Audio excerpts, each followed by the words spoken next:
Hey everybody, it's Mike Sullivan with Born to Shine. Today we have a super awesome guest. And before I just hit record, we were chatting and learned more about Victoria Arneson, who is the director of curriculum at a really cool school district. I can't even talk today. A school district in Williston, North Dakota. And it's School District 007, which I think is cool. It's kind of James Bondy. And I found out that Victoria and her husband, they have 5 kids. I saw on her LinkedIn there were 4, but there's 5 and 2 new grandkids, right? Yep. So that's awesome. Congratulations on that. Thank you. They are my biggest accomplishment. That's awesome. I would hope my mom and dad say that about me too. But thank you for being with us, Victoria. And we would love to, just hear your story. What was it like to become the director of curriculum? I mean, I've read about all the awards you won. You were Teacher of the Month. You were in the top 20 under 40, which is amazing. You got your Doctor of Education at Liberty in Lynchburg, Virginia. And you were, I think, correct me if I'm wrong, a teacher for about 11 years. And now you've been an admin for about 2.5. So yes, this is my 3rd year. That's amazing. So 13 years total, right? Yeah. At Williston? Yep. Amazing. So you're giving a lot of your time to support kids, which is so beautiful. And what was your journey like to become a director of curriculum? So it was a really long journey. When I was younger, I really struggled a lot with education. In 3rd grade, I remember one of my teachers, or actually 2nd grade, I remember one of my teachers telling my mom that she didn't think I would graduate because I was so slow. And I was in speech and I was in OT and I was slow. It took my brain, it still takes my brain a really long time to process things. I have to review and look at things over and over because it goes in and goes out. And so I started teaching. I had my babies and I had a really, really traumatic childhood. And then when I turned 18, I got into an abusive relationship and married him. And then after a broken collarbone and some jail time for him, I decided that I was going to change my path. And so I have worked really hard on my anxiety and depression and just getting over that trauma. I knew that I had always wanted to be a teacher. I just needed to get there. And so I had a little boy in that relationship, and he kind of became my will to do whatever I needed to do. And so I stayed home. I then had twins. My husband and I met and got married and had twins, and then had our youngest. And my twins are now 16-year-old girls. So everybody please pray for me every day. I have a 16-year-old. No, I am. Okay, so yep, and they're twins. Totally get So, it. yeah. Wow. Yeah. So we definitely I stayed home until the twins were in kindergarten. And I was lucky enough to do that. Things were really tight. My husband worked all the time. And then I went back to school and I got my bachelor's and I taught for about 4 years and decided I wanted to get my master's. Now, growing up, I had some very special teachers in high school. I was a lost soul. I had moved out when I was 16. My mom and I did not get along. So I moved out when I was 16. I paid my own way, tried to get myself into high school. I had an apartment. We're in a really very rural town. So I was able to get away with that at 16, had an apartment, lived on my own, got myself to school. I barely graduated, but there was a math teacher who still is a math teacher here. And it's so great that he's now a colleague. Who really encouraged me and said, you can do this. I know you can do this. You can graduate. He stayed after, showed me. And I was like, I still don't get it, but okay, I graduated. So after I went back and got my master's, I did it in math. So I got my master's in math. Oh, wow. Yeah, which had always been a struggle for me. Always been a struggle. Same here. Yeah. So I got my master's. I taught for a few more years. And then I knew that I wanted to reach more kids. So I wanted to reach them by being able to teach teachers and being able to choose the resources and how we're going to implement them in our schools. And so I decided to go for my doctorate in curriculum and instruction. And I got that just 3 years ago. And so then I started, I was interviewed for this position and got it. And I'm super excited about it. I've been in this position for 3 years. We've changed a lot of things. We are focusing a lot on the whole child. I think it's so important that we all remember that the most important part of teaching is the relationships you build with your students, because that's what makes them feel whole and nurtured and trusting in those relationships at school. And so it's not just about, Maslow's hierarchy of needs.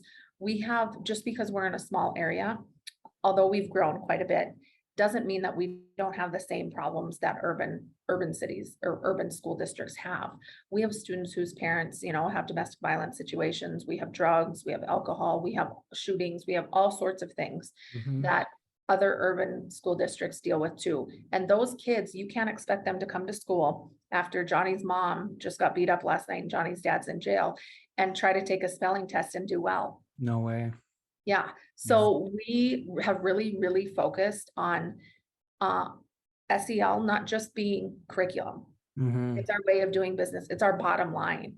And so last year we had started our strategic planning for our new district. We reorganized our country district and our city district got together as one. So now we're D7. And we really said, this has to be our foundation. This has to be our base. Yeah. And so SEL is one of our bases. We have 4 bases and SEL is one of them. Love it. That is amazing. I love hearing that. And thank you so much for sharing what you just shared. Yeah, That was yeah, incredible. That wasn't on LinkedIn. And that's why we do yeah, this. That's why we yeah. get the real story from you. So Yeah, and some people are like, oh gosh, that's just such a sensitive subject matter. It is. My oldest that I had in that relationship is 18. He's going to college this year. Very proud of him. It is sensitive, but also at the same time, not only women, men, everybody, I want them to know that just because you're in that situation, you can get out, you can succeed. I was 18, I got divorced at 20, and now I have my doctorate and I'm doing fantastic. I have a beautiful family, as you can see on LinkedIn. yeah. You can rise above. And I know that trauma changes your brain. I know that. I have experienced it personally. I know anxiety changes how you react to situations and how you feel. Mhm. Self-esteem is huge. I Mhm. still struggle with that. I still struggle with self-esteem. But I'm working on it. And so cognitive behavior therapy and those types of things that maybe I would have had in school could have helped prepare me for who I want to be, because I Mhm. know for sure my 16-year-old daughters do not have the self-esteem issues that I did. Mm. They're getting everything they need. And so, like I said, we're implementing so many different things as our base. We Mhm. love conscious discipline. I think it's again not a program. It's a way of doing things in our K-5. And then we recently kind of stumbled across Habitudes. I'm not sure if you're familiar with them. Dr. Elmore is fantastic. Created and developed Habitudes for 512. And so we actually are taking that to our board to get that for our 512. We have words of the month like compassion, empathy. We really want to make sure that our students are heard and that they are seen, feel that they feel seen, and that they know that they are loved. Yeah, I absolutely love everything you guys are doing. I wish I went to your school, Victoria, as a kid because Yeah, I yeah. I had a really rough childhood as well, and we didn't talk about compassion or No. empathy or kindness. That was not there at all. It was a lot of Mhm. bullying. It was a lot of kids hurting each other, and Same. Mhm. it's wonderful that you guys are doing that. And it's so cool how God uses our pain to turn into our purpose, right? You know what Yeah, you he really went does. through, Mhm. and now you're making sure no other kid goes through that, and Yep. you're implementing all these SEL programs and just to build up your kiddos, your students, so they can Mhm. succeed. And it's And yeah, incredible. one of the things I've done personally for myself is I've started a scholarship fund that I give $2,000. I give 4 scholarships a year, $500 to each kid, a graduate of our high school, because I graduated from our high school. It's called the Resilient Student Fund, and it's for kids who have been in family situations such as my own, where there's alcoholism, fighting, domestic violence, things like that, but they've persevered and they're Yeah. graduating. Yeah. Teachers are such a game changer, Mhm. counselors, everybody in education, even the lunch ladies are a game changer. There are so many times that I didn't have any food. I was living on my own again in my own apartment. It had one couch, I slept on an air mattress. Like I had nothing. There was nothing in my cupboards. Basically, it was a place to stay. And I worked all the time to be able to pay that rent and pay for my car and all of Mhm. those things. And if I hadn't had the lunch ladies who would give me free breakfast, I Mm. would not have made it. I would have dropped out.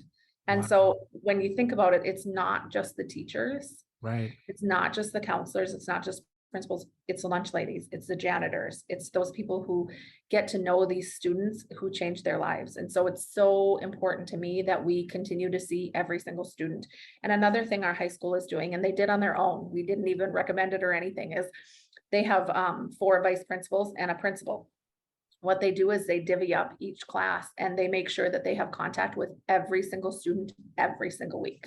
Mm, I love it. This is incredible. You guys have such a healthy climate at your district. You know, you're making sure the kids are learning how to be kind to themselves, kind to each other, compassionate, empathetic, and that everyone matters, that you matter, you have value, you are important, and that you're honoring and showing everyone that they're making a difference.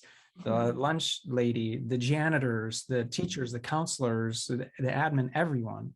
I love how inclusive it is. It's just, wow. And it's definitely work in progress. It is not something that we just did. We are far from where we want to be. We really are. But from where we were, we are headed in the right direction.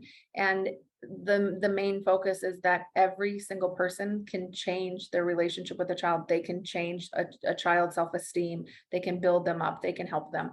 The other thing we took out is the word tolerance. There is no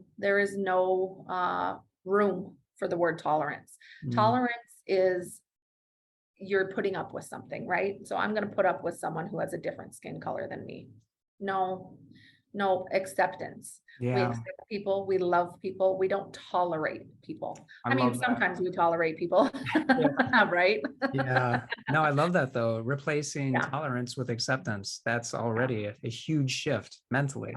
That's beautiful. Wow. Yeah, and we had a director, Mrs. Wendy McGinley, who was our student services director, who has just pounded SEL over and over. Like, we have to change the culture. We have to change this for our kids. She's been instrumental in helping us change our district. That's incredible. Now, any final thoughts? And I actually have a question even before the final. Well, no, maybe final thoughts, and then I have a question for you. So any final thoughts that you'd want to share maybe with another district? Or, you know, anyone can reach out to me at any time. I'm on LinkedIn, Dr. Victoria Arneson. I would love to help anybody with what they need. We use CHAMPS also, which is, you know, school policy procedure type thing. I think just remember that it's going to take time. You can't do everything in 1 year.